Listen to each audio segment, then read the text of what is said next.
خطرے کا باعث ہو سکتا ہے یا کسی زمانے میں تھا، ہم اسے کس طرح سے مارے، اس آپریشن کے لیے ہم کس کو ہیڈ بنائیں، اب اس کی باتیں ہو رہی ہیں۔ اب اس سے آگے ہوتا ہے کہ وہ ہیڈ جو ہیں وہ کیسے سلیکٹ کیے جاتے ہیں۔ چنانچہ اجیت دوول کے نہایت بااعتماد آفیسر سمت کمار کو را کا سربراہ تعینات کر دیا گیا، باقاعدہ ہٹ لسٹ تیار ہوئی، بیرون ملک را کے سلیپنگ سیل متحرک کر دیا گئے اور اس جارحالہ منصوبے پر کام شروع کر دیا گیا۔ کینیڈا میں ہردیپ سنگھ نجر اور لاہور میں پرمجیت سنگھ کو قتل کر کے سکھ برادری کے حقوق کی جدوجہد کرنے والوں کو خاموش کرنے کی کوشش کی جاتی ہے، تو پاکستان میں جہاد کشمیر سے کسی نہ کسی انداز میں وابستہ رہنے والی شخصیات کو نشانہ بنایا جاتا ہے۔ یعنی کہ کینیڈا کے اندر بھی ہردیپ سنگھ نجر کو نشانہ بنایا جاتا ہے، جو کہ خالصان تحریک کے روح رواں ہیں، اہم مرکزی کلیدی کردار ہوتے ہیں کینیڈا کے اندر۔ کینیڈا نے واضح طور کے پر احتجاج بھی ریکارڈ کروایا، سارے شواہد بھی سامنے رکھے۔ اسی طرح امریکہ میں بھی ایک اہم سکھ رہنما کو قتل کروانے کی سازش کی جاتی ہے، مگر وقت سے پہلے ہی وہ عیاں ہو جاتی ہے۔ یہ تمام چیزیں کون کر رہا ہے؟ یہ اجیت دوول کے بااعتماد آفیسر، جنہیں را کا آفیسر تعینات کیا گیا، را کا ہیڈ جو ہے تعینات کیا گیا، ان کی نگرانی کے اندر جو آپریشن ہو رہا ہے، یہ وہ تمام ایکٹیویٹیز کرتے ہیں۔ پاکستان میں کس طرح کی کاروائیاں ہوتی ہیں؟ پاکستان میں جہاد کشمیر میں، یعنی ماضی میں جو جہاد کشمیر کے لیے لوگ جایا کرتے تھے، وہاں پر کشمیر کے اپنے لوگوں کی آزادی کے لیے خود لڑا کرتے تھے، جو وہاں پر قابض ہیں فوج، ان کو، ان اشخاص کو جو پاکستان کے اندر موجود ہیں، ان کو نشانہ بنانے کا ایک ٹاسک، ایک آپریشن یہ بھی لانچ ہوتا ہے۔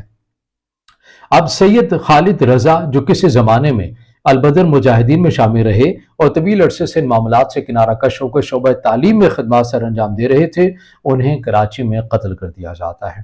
ایک یہ واقعہ ہوتا ہے۔ اسی طرح بشیر احمد عرف پیر امتیاز عالم، جو ماضی میں حزب المجاہدین میں فعال ہوا کرتے تھے، انہیں راولپنڈی میں قتل کر دیا جاتا ہے، اور راولہ کوٹ کی مسجد میں صبح کی نماز کی ادائیگی کے بعد مقبوضہ کشمیر کے زیر انتظام ضلع پونچھ سے تعلق رکھنے والے محمد ریاض عرف ابو قاسم کو فائرنگ کر کے موت کے گھاٹ اتار دیا جاتا ہے۔ زاہد اخوند المعروف ظہور مستری کو سیالکوٹ میں قتل کر دیا جاتا ہے۔ پے در پہ ایک ہی انداز میں ٹارگٹ کلنگ کے ان واقعات سے اندازہ ہوتا ہے کہ کس طرح سے یہ تمام جو ایکٹیویٹیز ہے یہ بھارت ہی کرتا ہوا آ رہا ہے، اور پاکستان نے واضح طور کے اوپر اس کے اوپر کہہ دیا کہ ہمارے پاس شواہد ہیں جو کہ ہم نے بتا دیے ہیں کہ آپ اس تمام چیزوں کے اندر ملوث ہیں۔ اور جب بھارت کی جو وزیر خارجہ ہیں ان سے اس حوالے سے بلکہ جو ان کے امت شاہ ہیں، اہم جو بی جے پی مودی سرکار اور بالخصوص نریندر مودی کے بڑے اہم جو دوست سمجھے جاتے ہیں امت شاہ، وہ جب ایک انٹرویو دے رہے تھے تو ان سے سوال کیا کہ پاکستان کی جانب سے ایسی بات کی گئی ہے، الزام لگایا گیا ہے، آپ کیا کہتے ہیں؟ تو انہوں نے بڑے دھڑلے سے اس بات کا جواب دیا کہ ہم کسی بھی سرزمین کے اوپر ایسی کارروائی کر سکتے ہیں، یعنی اس چیز کو تسلیم کر رہے ہیں کہ ہم دوسرے ملکوں میں جا کے دہشت گردی اور ٹارگٹ کلنگ جو واقعات ہیں وہ کرتے ہیں۔ یہ عالمی دنیا کو اور کتنا بڑا ثبوت چاہیے اس سٹیٹمنٹ کے بعد بھی۔ بہرحال ان تمام چیزوں کے بعد جو برطانوی اخبار گارجین ہے، ان کی رپورٹ سے بھی باضابطہ طور پر معلوم ہو گیا ہے کہ یہ بھارتی خفیہ ادارے را کی ہی کارستانی ہے۔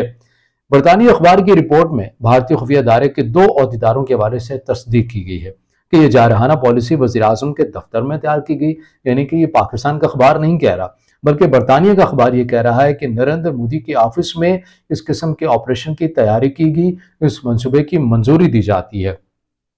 متحدہ عرب امارات میں را کے سلیپنگ سیلز کو متحرک کیا گیا، اور نیپال، مالدیو اور موریشس میں کئی خفیہ اجلاس ہوئے، بڑے پیمانے پر ریکروٹمنٹ کی گئی اور فیصلہ ہوا کہ را کے ہینڈلرز متحدہ عرب امارات میں بیٹھ کر مقامی اور افغان کرائے کے قاتلوں کے ذریعے مطلوب افراد کو نشانہ بنائیں۔ یعنی کہ معاملہ یہ ہوتا ہے کہ مالدیپ میں، متحدہ عرب امارات میں اور موریشس کے اندر خفیہ اجلاس را کے ہوتے ہیں کہ کس طرح سے کون سے لوگ ہمارے ٹارگٹ کو ہٹ کریں گے، ان کے لیے کرائے کے قاتلوں کا رینج کیسے ہوگا، افغانیوں کو کیسے استعمال کیا جائے گا، دیگر لوگوں کو کیسے استعمال کیا جائے گا، مقامی لوگوں کو کیسے استعمال کیا جائے گا۔ یہ وہ اہم ممالک ہے جہاں پر خفیہ اجلاس ہوتے ہیں۔ کون کر رہا ہے؟ را کر رہی ہے، ان کے نمائندگان، ان کے افسران یہ تمام چیزیں کرتے ہوئے نظر آتے ہیں۔ اب اس کے بعد کیا ہوتا ہے کہ را کی ایک خاتون ہینڈلر جس نے زاہد اخوند المعروف ظہور مستری کی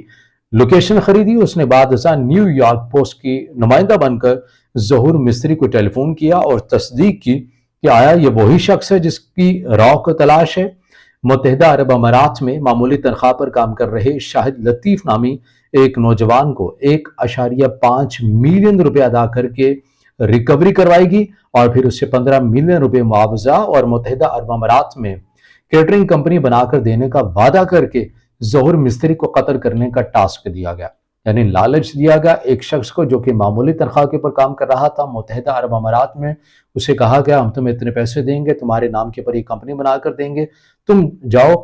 پاکستان میں اور ظہور مستری کو جو ہے وہ قتل کرو۔ اب معاملہ آگے اس حوالے سے جو چیزیں سامنے آتی ہیں وہ یہ آتی ہیں، ہدایات کے مطابق اس 20 سالہ لڑکے نے سیالکوٹ میں ظہور مستری کو مار ڈالا، مگر قانون نافذ کرنے والے اداروں نے اسے گرفتار کر لیا اور سہانے مستقبل کے خواب بھی ادھورے رہ گئے۔ برطانوی اخبار گارجین کے مطابق بھارتی خفیہ ادارہ را اب تک کم از کم 20 افراد کو پاکستان میں نشانہ بنا چکا ہے۔ جب اس رپورٹ کے اشاعت کے بعد بھارتی وزیر اعظم دفاع یعنی جو وزیر دفاع ہیں راج ناتھ سنگھ سے رد عمل جاننے کے لیے رابطہ کیا گیا تو انہوں نے نہ صرف اس رپورٹ کی تصدیق کی بلکہ اپنے جارحانہ عزائم کا بھی کھل کر اظہار کیا۔ یہ وہ تمام چیزیں ہیں جو کہ پوری دنیا کے سامنے ایک ثبوت کے طور کے اوپر ہیں کہ بھارت کے جو وزیر دفاع ہیں وہ بھی اس چیز کو اون کرتے ہوئے نظر آ رہے ہیں۔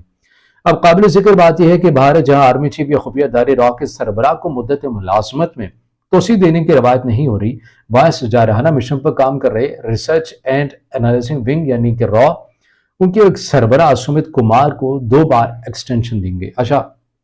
یہ بھی بڑی ایک دلچسپ بات ہے کہ پاکستان میں یہ سمجھا جاتا ہے کہ اور یہ کہا جاتا ہے کہ بھارت کے اندر کم از کم ایسا نہیں ہوتا ہے کہ جو فوجی افسران ہوتے ہیں، کوئی آرمی چیف کے رینک کیا ہے یا کوئی ڈی جی آئی ایس ہے جس طرح ہمارے ملک کے اندر ہے، ان کے اندر ظاہر را کے ایجنٹ ہوتے ہیں، را کے بڑے بڑے افسران ہوتے ہیں، ان کو ایکسٹینشن دینے کا رواج نہیں ہے۔ جبکہ مودی سرکار نے جس آفیسر کو سلیکٹ کیا اس مشن کے لیے اس کو 2 بار مدت ملازمت میں توسیع دی گئی، 1 بار نہیں 2 بار ان کو جو ہے وہ توسیع دی جاتی ہے۔ کن بنیادوں کے اوپر دی جاتی ہے؟ ظاہر ہے کہ ان کے جو کام ہے وہ ہو رہے ہیں، جو مشن جو ٹاسک دیا گیا ہے وہ ہو رہے ہیں۔ اب چونکہ 2 بار دے چکے ہیں تو تیسری بار بھی کسی بااعتماد اپنے آفیسر کو انہوں نے لگا دیا ہے کہ جو اب اس مشن کو بھی آگے کنٹینیو کریں گے۔ یہ تو میں نے بتایا کہ 20 لوگوں کو مارا گیا ہے، مگر آج کی جو خبر ہے اس کے اندر ایک اور شخص کو بھی مار دیا گیا ہے، یعنی کہ مجموعی جو تعداد ہوگی ہے۔ بعض خبریں متضاد خبریں آ رہی ہیں، کچھ کہا جا رہا ہے کہ یہ جو شخص ہے یہ مر گیا ہے، کچھ کہہ رہے ہیں، کچھ میڈیا رپورٹس یہ کرتے ہوئے نظر آ رہے ہیں کچھ اخبارات کہ زخمی ہے یہ شخص۔ یہ شخص کون ہے اس حوالے سے میں آپ کو بتاتا چلوں کہ اسلام پورہ گنگا اسٹریٹ میں بھارتی دہشت گرد سربجیت سنگھ پر حملے میں ملوث شخص کو نامعلوم افراد نے فائرنگ کر کے زخمی کر دیا۔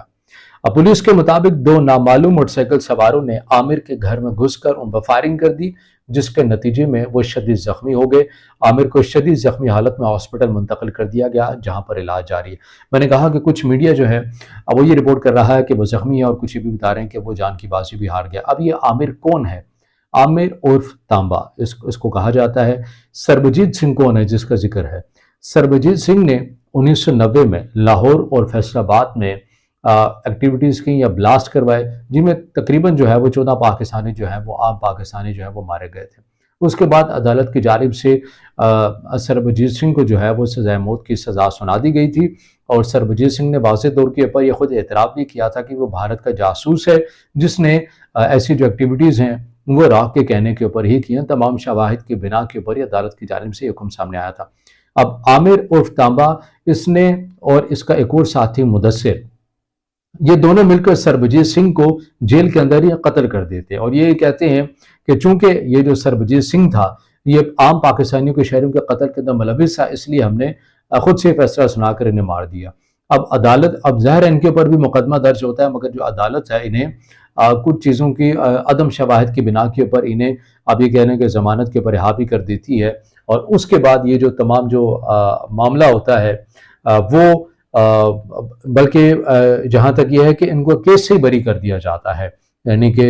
عمران اور مدثر یہ 2 شخص ہوتے ہیں جو